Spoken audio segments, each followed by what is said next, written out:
No que diz respeito a toda a agricultura de matérias-primas, é evidente que o Brasil tem vantagens em custo, tem vantagens em disponibilidade de água, tem vantagens em disponibilidade de sol e solo, etc. Mas ser só um exportador de grãos não é vantagem, tá certo? Então, uma coisa que sem dúvida vai ditar muito o futuro do Brasil é toda a aplicação, na verdade, de biotecnologia na agricultura, de produção de energias renováveis, mas indo para frente na dimensão produtiva. Tem uma expressão hoje que se usa muito, por exemplo, de uma coisa nova que se chama química verde. O que é a química verde? Química verde, na verdade, é você usar matérias-primas renováveis para produzir plásticos, materiais compósitos, tudo o que se chama de alcoquímica, etc. Há várias alternativas tecnológicas em discussão no mundo hoje, se você vai produzir a partir do açúcar ou a partir do etanol, tá certo? Qual é a melhor trajetória para fazer isso?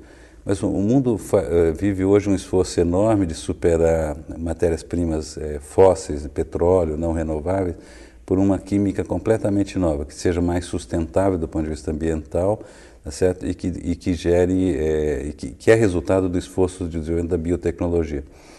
Nós temos oportunidades grandes no mundo nos próximos anos.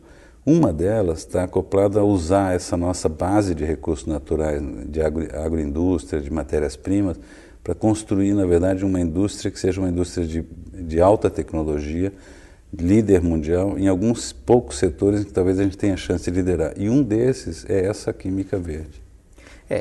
Isto demonstra que há uma necessidade de um sistema nacional, digamos, que englobe as universidades, órgãos como a Embrapa e outros institutos de pesquisa. E a pergunta que se faz é se esse tipo de institutos e de articulação com as empresas privadas, ela tem quais os entraves que nós encontramos nisso? Porque muitas vezes o Brasil tem figurado como até produtor de muita pesquisa acadêmica, estrito sensu, doutorados, por exemplo, mas por outro lado, a aplicação em ciência e tecnologia, desenvolvimento aplicado pelas empresas ainda é muito baixo, por parte das empresas privadas. Como podemos superar esse, digamos, entrave que, em relação a outros países como a Coreia, é muito gritante? A gente tem uma expressão para isso, a gente diz que o sistema de ciência e tecnologia no Brasil desempenha bem, o setor privado mal. A gente diz que tem uma simetria no sistema de inovação. Isso é verdade, mas é uma verdade que a gente tem que ponderar pelo seguinte, as empresas brasileiras inovam em função do que o mercado exige que elas inovem. As empresas não inovam porque o governo quer que inove, ou porque os acadêmicos, os professores querem que elas inovem e façam tecnologia. Elas inovam para competir no mercado.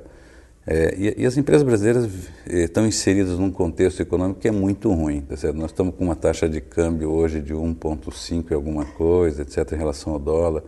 Nós temos a maior carga de juros do mundo, uma da carga tributária de 40%, uma infraestrutura hiperdeficitária, portos que não funcionam, aeroportos que não funcionam, estradas congestionadas, etc. Então, a burocracia excessiva, etc. Então, as empresas respondem ao ambiente econômico, elas inovam. Então, elas não desempenham bem, não. Mas assim, porque boa parte das empresas brasileiras competem numa parte a sua competição está muito mais baseada em marca, em posição no mercado do que em tecnologia. Então, nós precisamos de fazer duas coisas. Fortes políticas de apoio à inovação no setor privado, mas simultaneamente tentar corrigir um pouco esses defeitos crônicos da economia brasileira, que não são de hoje, são eternos. De burocracia, carga tributária, juro elevado, câmbio valorizado, certa infraestrutura que não funciona. A gente não deve ser meio autista ou meio ingênuo de achar que basta cobrar que as empresas façam mais tecnologia, como se isso fosse acontecer. A gente tem que olhar para o ambiente econômico do Brasil e dizer assim, infelizmente, nós temos que corrigir muitas coisas simultaneamente a cobrar e estimular que as empresas brasileiras façam mais inovação tecnológica. Mas eu sou relativamente otimista, eu acho que nós temos um longo caminho pela frente, né, no sentido de corrigir esses problemas sistêmicos do Brasil, que o Brasil funciona mal. Mas, ao mesmo tempo, como nós vamos crescer, como o mercado brasileiro tem crescido muito, como o Brasil é atrativo para um conjunto de investimento, nós temos um enorme potencial pela frente. Um potencial que tem a ver com o tamanho da economia brasileira. Nós seremos, nos próximos 20 anos, sempre estaremos entre as 5 maiores economias do mundo. E se nós soubermos fazer o dever de casa na área da educação, soubermos tirar proveito de um mercado desse tamanho, nós seremos um protagonista. Não em tudo, mas em algumas coisas que nós soubermos selecionar e seguirmos com relativo esforço, fazer dessas umas prioridades, tipo ou a química verde, tipo a aeronáutica mesmo, que nós temos boas empresas, ou outros setores em que nós temos um mercado extraordinário. Nós somos o terceiro mercado de cosméticos do mundo. Mas nós exportamos 10% do que o México exporta de cosmético para o mundo. As empresas brasileiras até descobriram um bom filão, exploram a biodiversidade brasileira, a marca Brasil, a Amazônia, etc. Mas assim, nós não somos relevantes no mercado mundial. Mas podemos ser, deveríamos ser. Nós somos muito bons em agricultura, tá certo? Somos um dos principais mercados de máquinas agrícolas do mundo. Mas nossas empresas não exportam máquinas agrícolas. Nós construímos usina de álcool com uma tecnologia que poucos países dominam. Mas nós perdemos concorrência internacional de usina de álcool para os indianos. Então tem algumas outras coisas que o Brasil poderia pleitear ser um líder mundial. Em máquinas agrícolas, em vacinas para a área animal e medicamentos, porque nós temos o maior rebanho do mundo e somos o líder mundial em carnes, tanto de frango quanto de pecuária. Temos bons laboratórios. Temos bons laboratórios, etc. Então, assim, se nós tivéssemos proveito, na verdade, dessa base de recursos naturais e focalizássemos algumas opções, como a área de renováveis, como energias renováveis, como a cadeia alimentar, na área de animal e como máquinas, implementos agrícolas, etc., seria possível fazer uma trajetória mais de sucesso. Mas para isso a gente precisava ter um esforço grande de concentrar atenção nessas coisas além da área educacional. Isso não é muito simples, porque talvez nosso maior defeito em termos de políticas públicas era a falta de coordenação. O governo brasileiro é grande. Mas ele não é um Estado forte no sentido coreano ou chinês. Ele é um Estado grande.